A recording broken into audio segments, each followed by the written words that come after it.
A crise de 1929, foi uma das principais crises do sistema capitalista nas últimas décadas. Uma das principais crises do sistema capitalista do século XX. Não é? Mas o que foi a crise de 29? O que foi que ocasionou, né, essa crise que é também chamada de a Grande Depressão? E é vista também, como nós já dissemos, como a maior crise do capitalismo financeiro. Então, o colapso econômico, né, a crise econômica que teve início no finalzinho da década de 20 do século passado, nos Estados Unidos, ela acabou, né, não ficando somente nos Estados Unidos, não se restringindo aos Estados Unidos, mas ela acabou se espalhando, né, por outros países capitalistas. Porque é isso que ocorre, né, com todos os países que possuem o sistema capitalista. Né? É uma grande cadeia e uma crise em um país acaba influenciando e acaba contribuindo para que, se um país tenha crise, outros também o tenham. Né? É um grande efeito de dominó. Então, seus efeitos, né, duraram por mais de uma década, né, com crises, com desdobramentos, né, políticos e sociais em outros países. Mas o que foi que ocasionou essa crise de 29? O que foi que ocasionou essa Grande Depressão? Um dos principais fatores, uma das principais causas que nós podemos apontar, né, estão ligadas, evidentemente, à falta de regulamentação da economia, né, estar ligada também a uma oferta de créditos baratos. É importante dizer que a produção industrial seguia um ritmo avassalador.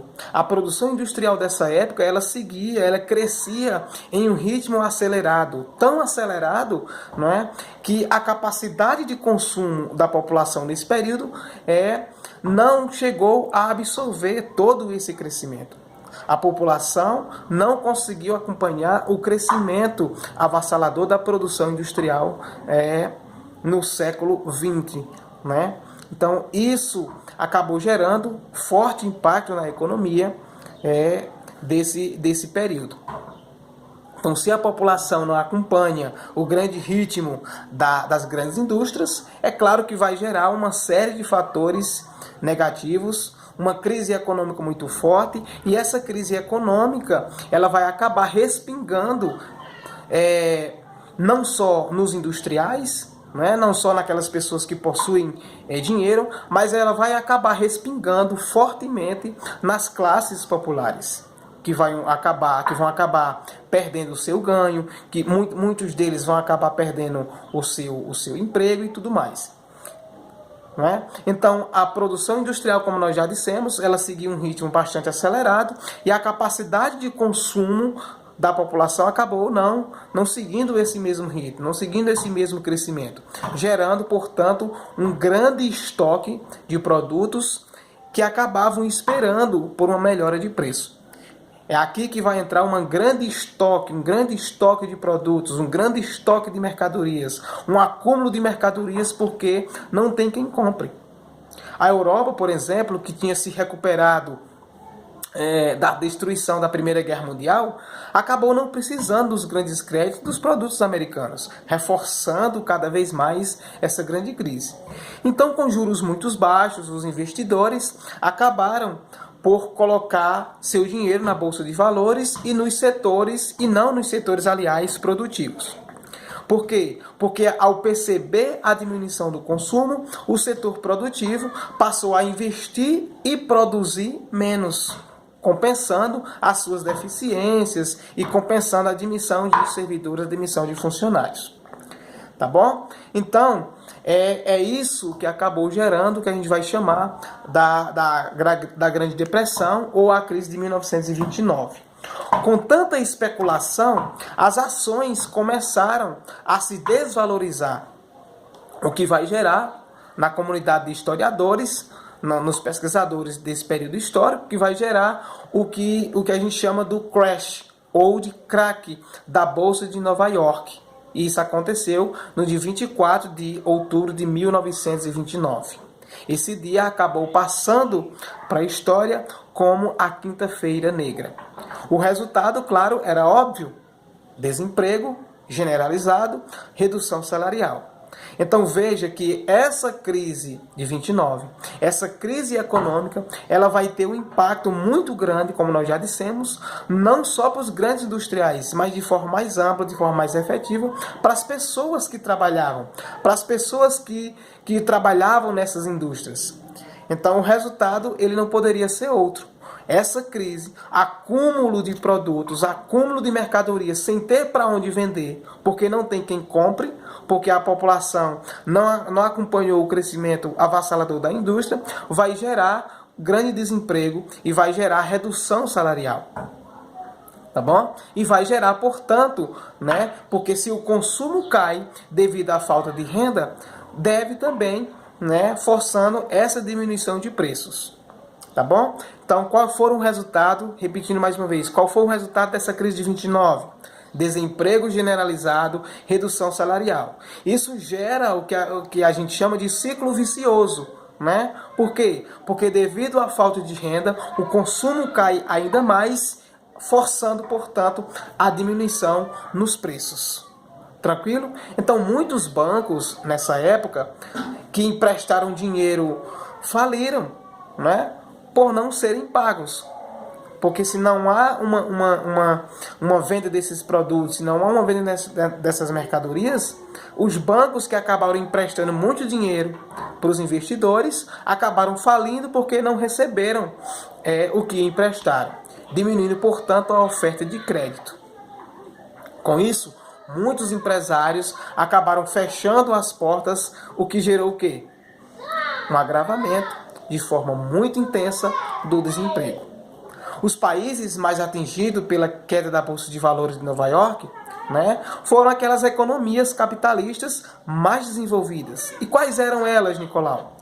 Nós podemos citar o Reino Unido, nós podemos citar a Itália, nós podemos citar o Canadá, a Alemanha e principalmente os Estados Unidos. Portanto, as economias capitalistas mais desenvolvidas foram as que mais sentiram com essa crise econômica, com essa grande depressão. Em alguns desses países, por exemplo, os efeitos da crise econômica foram tão grandes que geraram uma subida, uma ascensão de regimes totalitários, que são aqueles regimes onde não privilegiam as liberdades. Né? Esses são os regimes totalitários. Na União Soviética, onde a economia ela era socialista, pouco foi afetada. Mas vamos entender agora como é que essa crise de 29 ela acabou afetando a América Latina. Como é que essa crise de 29 ela acabou afetando o nosso país. Então, o crash ou crack da Bolsa de Valores de Nova York, como nós já dissemos no início da nossa conversa, ela acabou transbordando, ela acabou repercutindo para outros países, não se restringindo, portanto, aos Estados Unidos. Nos países, por exemplo, onde havia um processo de industrialização se iniciando, como os da América Latina, de uma economia exportadora, agroexportadora, né? E produtos agrícolas que passavam a ser exportados, foi a mais prejudicada pela redução dessas importações, pela redução dessas vendas para os países, né? Enfim, para esses países que compravam matérias-primas. Ao longo da década de 30, contudo, essas nações puderam assistir um incremento, né, uma subida das indústrias devido à diversificação, né, devido à aceleração de investimentos nesse setor industrial. Como foi que a crise de 29 atingiu o Brasil, por exemplo? A crise econômica nos Estados Unidos, ela acabou atingindo fortemente o nosso país por vários motivos. No primeiro momento, o nosso país ele era exportador, ou seja, exportava produtos praticamente, né, um único produto. E qual era o produto brasileiro que era exportado à exaustão? O café. Então o café, com boas colheitas, já tinha feito com que esse produto fosse muito bem aceito em outros países, principalmente nos Estados Unidos. Além do mais, como não era um produto de primeira necessidade, vários compradores diminuíram essas compras significativamente. Vamos entender, portanto, como é que essa crise atingiu o nosso país. O Brasil era um país agroexportador, ou seja, o Brasil vendia produtos agrícolas para países e economias desenvolvidas, como os Estados Unidos principalmente.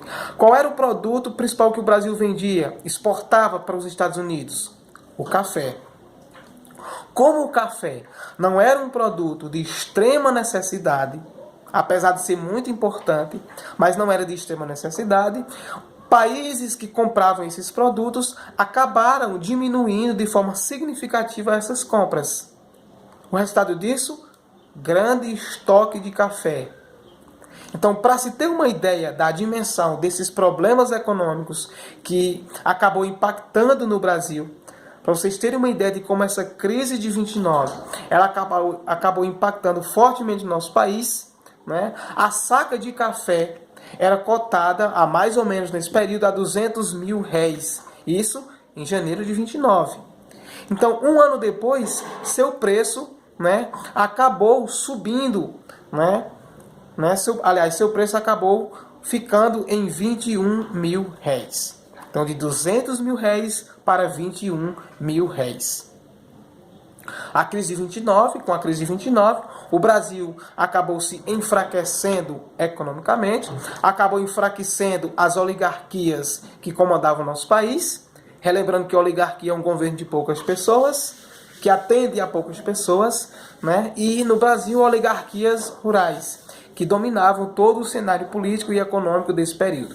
Acabou, portanto, com essa crise de 29, as oligarquias enfraquecidas, abrindo caminho para a chamada época, ou para a chegada, para a introdução de um governo de Getúlio Vargas, que assumiu o poder, portanto, em 1930, com a Revolução de 1930. Tranquilo? É isso aí. Espero que vocês tenham entendido. Abraço virtual a todos e a todas.